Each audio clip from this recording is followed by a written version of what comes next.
Bonjour tout le monde, j'espère que vous allez bien et en parfaite condition. Aujourd'hui, on verra une nouvelle leçon qui s'intitule l'accord du participe passé employé avec l'auxiliaire avoir. En fait, cette leçon, on peut la classer parmi, bien sûr, dans le cadre de la discipline d'orthographe. Et ça intéresse que ce soit les élèves du primaire ou bien du collège aussi.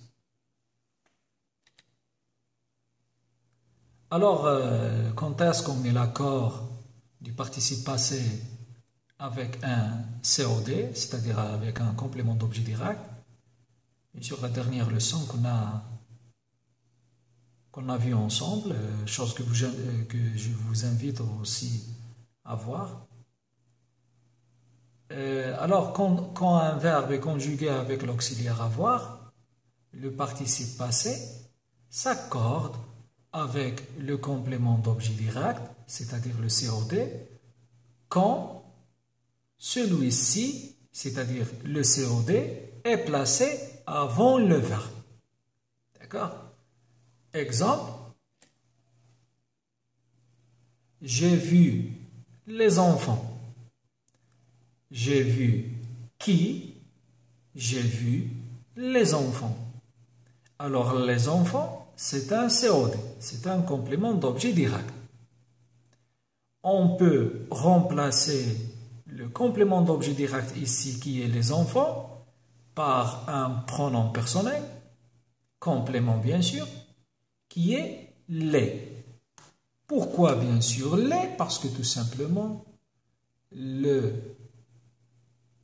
COD, dans ce cas, qui est les enfants, il est de genre masculin et bien sûr le plus important, le nombre, c'est pluriel. Alors le pronom personnel COD qui est normalement pluriel, c'est les. Alors on a remplacé les enfants par les et bien sûr on a mis les avant le verbe, chose qu'a donné cette phrase-là qui est « je les ai vus ».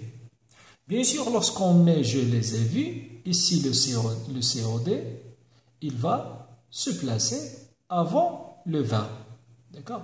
Et dans ce cas-là, puisque le COD est au pluriel, on doit ajouter S, qui est la marque du pluriel, au participe passé.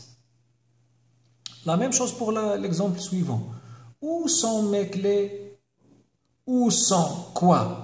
Où sont mes clés? Alors mes clés, c'est un COD.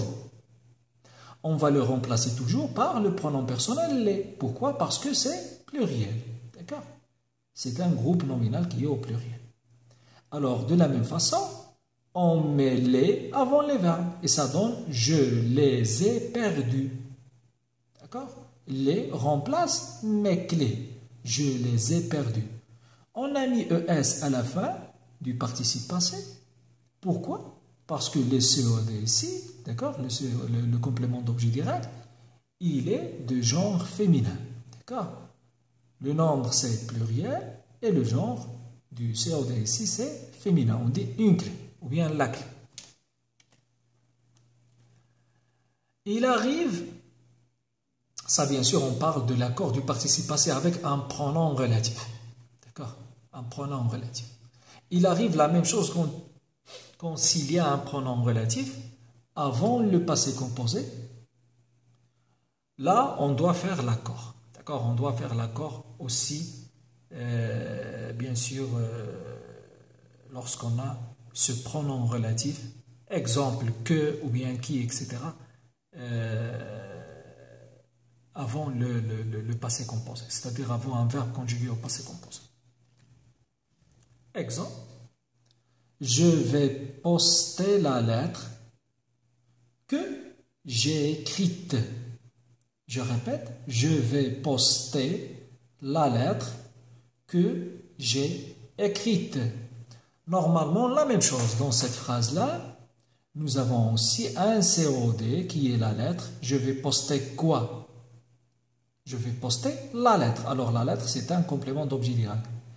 Quel est le genre de ce complément d'objet direct? C'est féminin. D'accord? Le nombre singulier. Alors, on a ajouté à la fin du participe passé, le E, qui est la marque du féminin. D'accord?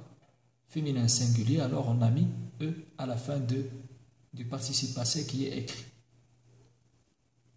L'exemple suivant, je n'ai pas trouvé les clés que j'ai perdues.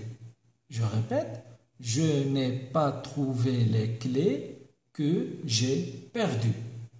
Je n'ai pas trouvé quoi? Les clés. Alors les clés, c'est un COD. D'accord?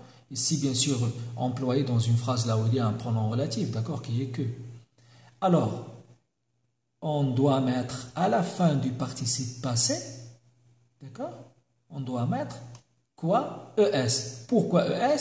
Parce que le COD ici, il est féminin pluriel. On dit la clé. Alors, les clés, d'accord, c'est féminin pluriel. C'est pourquoi on a ajouté à la fin du participe passé ES. D'accord? Alors, si on a l'utilisation du pronom relatif dans une phrase là où, bien sûr, là où il y a un passé composé, d'accord? Et bien sûr, toujours le COD, c'est avant le verbe, comme on le voit, d'accord? Je n'ai pas trouvé quoi? Je n'ai pas trouvé les clés. Les clés que j'ai perdues. Alors, dans ce cas, il faut faire l'accord du participe passé avec le COD. Lorsque le COD est un infinitif, un verbe à l'infinitif, ou bien une proposition infinitive, le participe passé reste alors toujours invariable. D'accord? Ça, bien sûr, c'est très intéressant aussi à savoir. Exemple, je vous ai mis l'exemple suivant. Tels sont les propos qu'elle a entendu dire. Tels sont les propos qu'elle a entendu dire. En fait, elle a entendu quoi? La réponse, c'est les propos. D'accord? Alors, les propos, ce sont normalement c'est un COD. D'accord? C'est un COD qui se place avant le verbe, toujours. Nous avons le pronom relatif que. D'accord? Mais on n'a pas mis l'accord. Regardez, les propos, c'est au pluriel, mais le participe passé qui est entendu, il est resté invariable. On n'a pas ajouté S, comme dans les exemples passés. Pourquoi? Parce que, voilà, il y a, d'accord, une proposition infinitive, d'accord, il y a une proposition infinitive dans ce cas-là. Alors, en récapitulation, on peut dire que le COD, lorsqu'il soit placé devant, d'accord, devant le participe passé, devant le verbe, bien sûr, le participe passé utilisé avec l'auxiliaire avoir, on doit mettre l'accord. D'accord? Il faut faire l'accord du participe passé avec le COD. Là où le COD soit placé après, d'accord, après le participe passé, ou bien va être une proposition infinitive, là, on ne met pas l'accord. D'accord? On ne met pas l'accord, on n'ajoute rien au participe passé. Là où il n'y aura pas de COD dans la phrase, la même chose, ça reste invariable, d'accord? C'est clair et net. En fait, je vous remercie pour votre attention. Bien sûr, si vous avez aimé cette vidéo, n'hésitez pas à la liker, d'accord? Encouragez-nous par vos likes. Et bien sûr, si vous n'avez pas encore fait votre abonnement à notre modeste chaîne, abonnez-vous pour recevoir toujours nos nouveautés. Et je vous dis voilà, à la prochaine, portez-vous bien.